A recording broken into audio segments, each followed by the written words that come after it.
Amberpet SI Bhanuprakash Reddy తీరు వివాదాస్పదంగా మారింది. భానుప్రకాష్ కు సంబంధించి కీలక విషయాలు వెలుగులోకి వస్తున్నాయి. సర్వీస్ గన్ ను తాకట్టు పెట్టినట్లు టాస్క్ ఫోర్స్ పోలీసులు గుర్తించారు. ఎస్ఐని సస్పెండ్ చేసి ఎఫ్ఐఆర్ నమోదు చేశారు. క్రికెట్ బెట్టింగ్ లో డబ్బులు పోగొట్టుకుని భానుప్రకాష్ అప్పుల పాలయ్యాడు.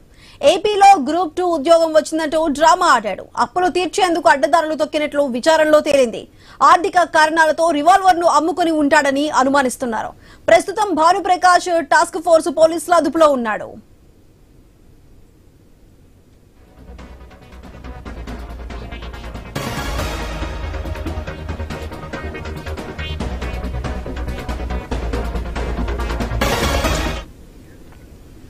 అంబర్పేట ఎస్ఐ భానుప్రకాష్ రెడ్డి తీరు వివాదాస్పదంగా మారింది. భానుప్రకాష్ కు సంబంధించి కీలక విషయాలు వెలుగులోకి వస్తున్నాయి. సర్వీస్ గన్ ను తాకట్టు పెట్టినట్లు టాస్క్ ఫోర్స్ పోలీసులు గుర్తించారు. ఎస్ఐని సస్పెండ్ చేసి ఎఫ్ఐఆర్ నమోదు చేశారు. క్రికెట్ బెట్టింగ్ లో డబ్బులు పోగొట్టుకుని భానుప్రకాష్ అప్పుల పాలయ్యాడు. ఏపీలో గ్రూప్ 2 ఉద్యోగం వచ్చిందంటూ డ్రామా ఆడాడు. అప్పులు తీర్చేందుకు అడ్డదారులు తొక్కినట్లు కూడా విచారణలో తేలింది. ఆర్థిక కారణాలతోనే రివాల్వర్ ను అమ్ముకొని ఉంటాడని అనుమానిస్తున్నారు అధికారులు. అయితే దీనికి సంబంధించి పూర్తి సమాచారాన్ని మా ప్రతినిధి ప్రవీణ్ అందిస్తారు.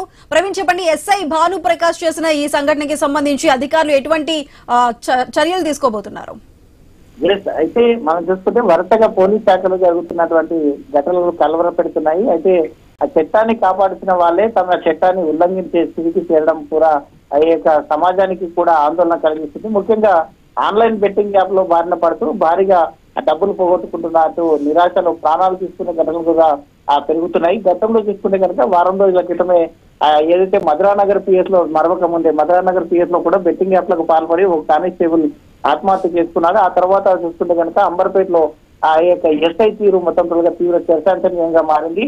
ఆన్లైన్ బెట్టింగ్ యాప్ లో బారిన పడుతూ భారీగా డబ్బులు పోగొట్టుకుని నిరాశలో ప్రాణాలు కూడా తీసుకుంటున్నట్టు తెలుస్తుంది. తాజాగా అంబర్పేట పోలీస్ స్టేషన్ లో అయితే ఎస్ఐ భానుప్రకాష్ రెడ్డి తుపాకీ మిస్ కేసు మరో ఆ పోలీస్ వ్యవస్థలో మానసిక ఒత్తిడిని అయితే బయటపెట్టిందని తెలుస్తుంది. ఈ వ్యవస్థలో బెట్టింగ్ యాప్ మనకు ఎంత ప్రమాదమో, ఎందుకు బెట్టింగ్ దాడులకు టార్గెట్ అవుతున్నారనే దానిపైన ఆ తీవ్ర చర్చాంశంగా మారినట్టు తెలుస్తుంది. అయితే ఈ యొక్క బెట్టింగ్ యాప్ లో డబ్బులు పొడగొట్టుకుని మొత్తం గ్రూప్ 1 ఎగ్జామ్ కూడా రాయడం జరిగింది. ఆంధ్రలో జాబ్ వచ్చింది అంటూ కూడా సిక్ లీవ్ లో ఉన్నట్టుగా కూడా తెలుస్తుంది. గతంలో కూడా అయితే 4 నెలల నుంచి కూడా ఈ యొక్క అయితే సర్వీస్ రివాల్వర్ మిస్ అయినట్టుగా తెలుస్తుంది. అధికారులు మాత్రం దీన్ని గోప్యంగా ఉంచడం జరిగింది.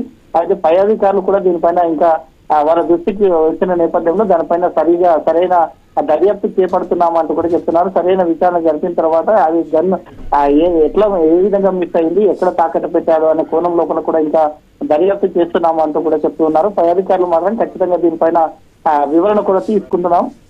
ఒకవేళ నిజంగానే కనుక సర్వీస్ రివాల్వర్ ఎక్కడన్నా తాకట్టు కదా పెట్టింది ఉంటే శాఖపరమైన చర్యలు ఖచ్చితంగా తీసుకుంటామంటూ కూడా చెప్తున్నటువంటి పరిస్థితులను చూస్తున్నాం. Right Praveen, thank you.